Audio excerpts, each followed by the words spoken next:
Great to be here in Dallas, for the second year in the row here, heading into our second year into the Big 12. Probably the biggest difference going into this year as opposed to last year is everything that we dealt with last year is pretty much opposite this year.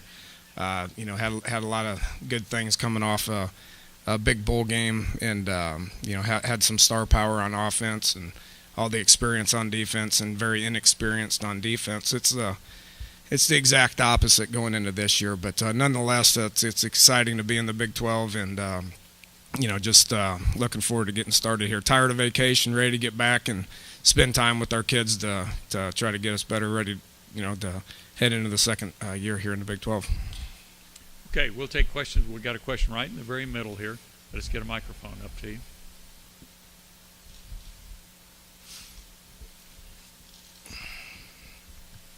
Dana, Tim Griffin with the San Antonio Express News. I wonder if you could talk about the arrival of Charles Sims, what potentially he could mean to your offense, and just kind of how he materialized on your doorstep to be able to come in and play with your program. We're extremely fortunate to have his services for 1 year. He's a great kid. He's a tremendous football player. I was fortunate to be able to be involved in recruiting him when I was at Houston, and had him for the first year there in 2009, and that was probably his best year statistically. Was his first year. I know he's been nicked up a little bit here last couple of years, but I didn't promise him anything. He knows what I'm all about. He knows how I coach. He knows what our offense is about. So we need some playmakers on offense. After losing, I think 90% of our production last year, or whatever that crazy number is. He knew he'd be able to come in and fit in and get an opportunity to play in the Big 12. That was his motive. He loves the University of Houston. He was, he got his degree from there. He'll be a Cougar for life. But he wanted to be able to play in the Big 12 to be able to increase his draft stock, which will put him in position to be able to get that done. Got a question on the far outside right. Put your hand up, please. There we go. Coach Dan Harrelson, football.com. We keep hearing about these up-tempo offenses and then the rule changes that will only help these up-tempo offenses. With your coaching tree, you mentioned Houston and your time at Texas Tech with Coach Sumlin, Leach, and yourself. Do you think you guys have changed the game, and do you think you've changed it for the better? It depends on who you ask. There's some guys that are going to there's some guys that are upset about that, but I know we changed it. My time at Texas Tech was very fortunate to be a longtime friend of Mike Leach, and when he got the job at Texas Tech, I was fortunate to be able to come in with him in the very beginning, and we did a lot of good things there over the course of 8-9 years. And there wasn't a whole lot of teams in the Big 12 that were doing that style of offense at that point in time, to whereas now I think you look at it, and I think there's a lot of teams doing it for a reason. It's trickled down into the high school ranks for years and years, going back all the way when Coach Briles was at Stephenville High School, which was a couple of decades ago. But it changed It changed in high school. It's changing coast to coast. It's not just limited to the Big 12. I mean, you look all the way across the country. There's a lot of teams that are doing what we're doing offensively, which is the spread or whatever you want to call it. I mean, it's catching on across the country. I don't think that's going to change anytime soon. As far as the injury thing goes, I don't have any evidence whatsoever that it's increasing the likelihood of guys being injured more. I don't see that. And then it has helped with parity in college football. There's a number of other things that have helped with parity in college football. The spread has probably caused a little bit of parity as well. Got a question on the front right here in the middle. David Ubben, the ESPN.com. You sort of just alluded to it, but what is your attitude toward the guys like Nick Saban and Brett Bielema who do feel like the injuries are? I mean, do you feel like that has legitimacy? And also, Mike Gundy here yesterday said that the spread was, to paraphrase from him, basically the biggest influencer of parity in college football in the last decade or so. Would you agree with that? Yeah, I'd tell them to get over it because it's not going to change. I mean, there's things that have. I mean, it's going into the NFL for crying out loud. I mean, there's people being hired in the NFL that that have the background in college football to be able to create a little bit more parity. So don't see it changing anytime soon. So you better learn to adapt to it. We got a question all the way in the back, right in front of the TV cameras. Ed Owens with the Dominion Post. Coach, you talked about Sims already, and you mentioned some of the deficiencies, I guess, on offense in terms of experience. One of the places you do have a lot of depth is at running back. Do you have to be a little more creative when you've got Sims and Bowie and Garrison and Dreamius to maybe get those guys in the game, get the ball in their hands? And are you planning on doing anything differently to maximize that potential? I wouldn't consider them deficiencies. We haven't took a snap yet, so who knows? We might be pretty good on offense. I think we got to wait and see. Do feel good about where we're at running back wise. When you look at Dreama Smith, one of the more sought after running backs in the JUCO ranks last year, was with us in spring practice. We've talked about Charles. Dustin Garrison was a full-time starter as a true freshman, and Andrew Bowie was a guy that had 200 yards against Texas last year. So got capable guys that as deep there as we've ever been. That's for certain. It's probably a little bit more important up front. If you want to establish the run game, you better have an O-line that's able to get that done. And I think we got some quality guys up front. Quentin Spain's here with us today. He's a great kid. He's a 2-year starter. He's massive, and if we can get a couple other guys to do what he is able to do, then I think our run game will be just fine. Got a question here on the left in the middle. Hi, Dana. Suzanne Halliburton with the Austin American-Statesman. I was asking several other head coaches about this to think back to their very first job as assistant football coach. How much fun you have, how much fun it wasn't, what was your first paycheck, and what were your primary duties? I would imagine everybody's answer to that question is going to be the same, which is my first job, Valdosta State. Was I had as much fun there for 2-3 years as I have as any other job that I've had. There's not a whole lot of pressure. You do it. You're just excited to be able to be in the game. It's one of the greatest professions that's out there. So you're excited to be in the game. You're learning. You're not making any money.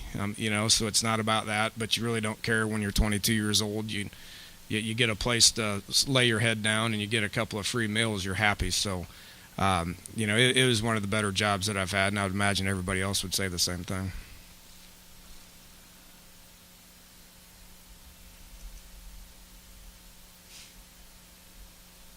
Can't be this easy for Coach. Suzanne has got a follow-up.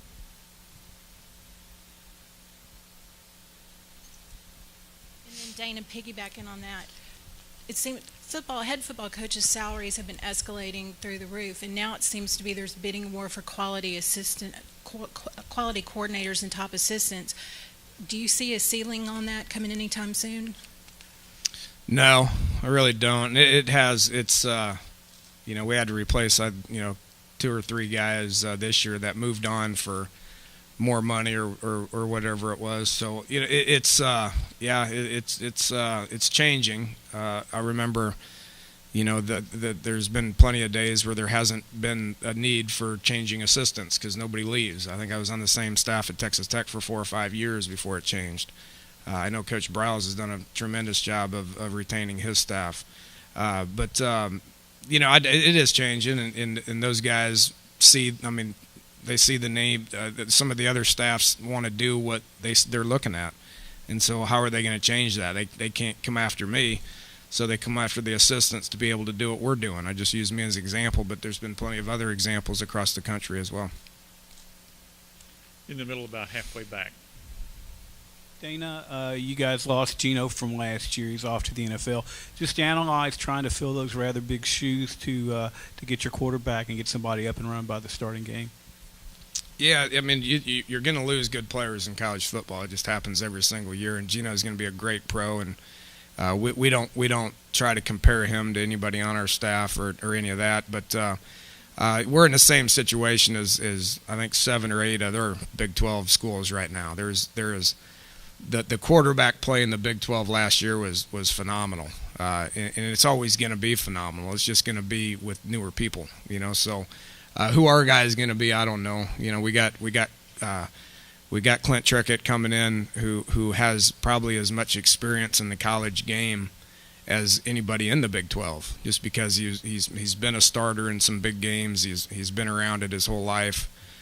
He's a very smart kid, graduated at Florida State in 3 years, backed up 2 first-round draft picks at Florida State in 3 years. So he's been around it his whole life and is a good player. And didn't tell him that he was going to start either. He's got to come in and beat an experienced Paul Millard out, who is taking more reps than anybody on our campus. I mean, he's taken 50% of the reps for a long, long time in practice. So he knows the offense better than anybody. And then you got Ford Childress, who's going to continue to get better and better. He may have more potential than any of the other 2 guys. He's just young with four years remaining. So I like where we're at with it, and look forward to getting there and being able to coach him. I'm not going to put a timetable on it. When one of those guys steps up, we're going to name the starter and move forward with reps.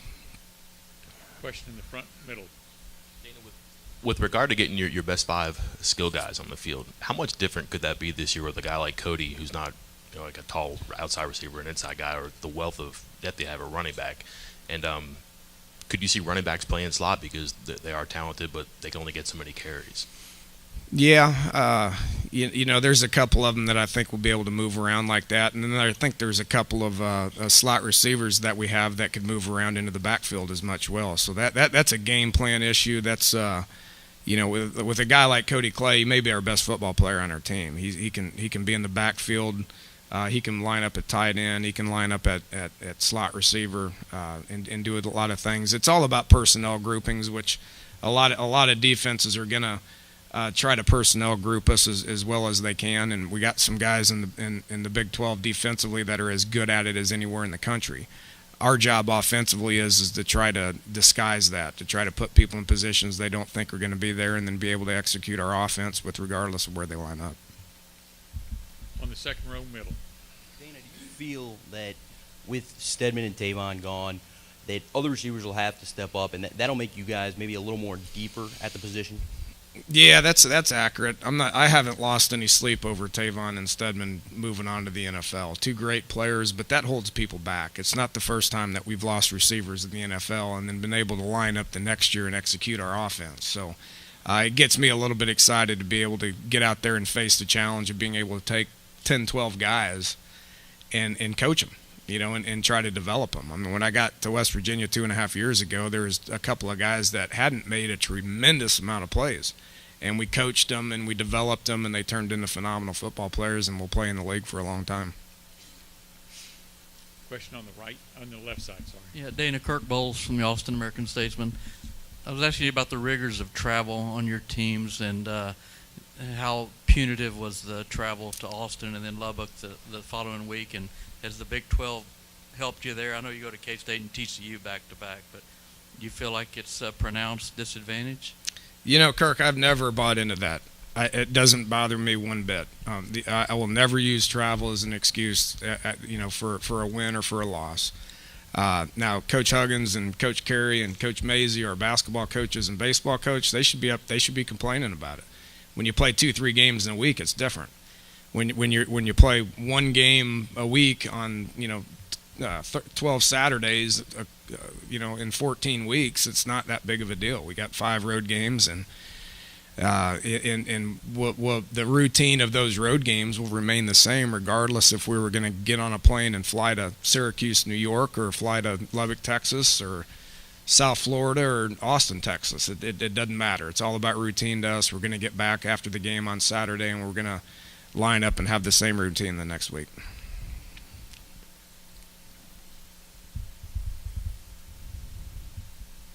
Anybody got more questions for Coach? Got a question here on the front. Just a moment till we get a microphone to you. Coach, what does Keith Patterson bring to the table, play calling wise, that's different from Joe DeForest? Experience. He's been a defense coordinator for a long time. He's extremely familiar with what we want to do defensively. He's been doing that for quite some time. Really happy with the transition. Think he's taken it and ran with it. He, one advantage that he has is he was able to bring in a couple of his own guys that he was comfortable with that have experience in that defense.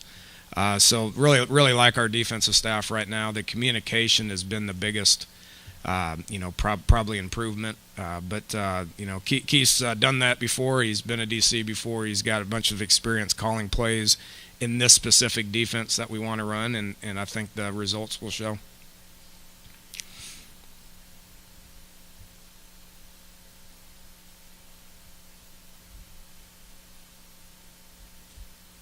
We can't let him off that easy, fellas. Got a question on the front left? Price Cherry, Waco Trib. Dana, the fact that so many teams are have quarterback turnover this year, as you mentioned, 7 or 8 teams, does that create a more wide open league, a little more uncertainty as y'all heading into the year? Last year I think it is, as a result of the same thing, just with experienced quarterbacks. Had a bunch of guys coming back that had played a lot of football, and any given weekend somebody was going to win, somebody's going to lose, and you could never really predict how that was going to work out. So I think this year is probably the same thing. Big 12 top to bottom is as good a conference as there is in college football. It's as a competitive conference as there is in college football. Now some years may not be like it was the last 2 years. You may have, depending on who starts and all that next year, you may have 2 or 3 really good quarterbacks coming back, and then half the other schools are not going to have quarterbacks coming back. So I think everybody's pretty much in the same boat. Everybody's got the ingredients to win. It's how you develop them, and it's catching some breaks that win you some games.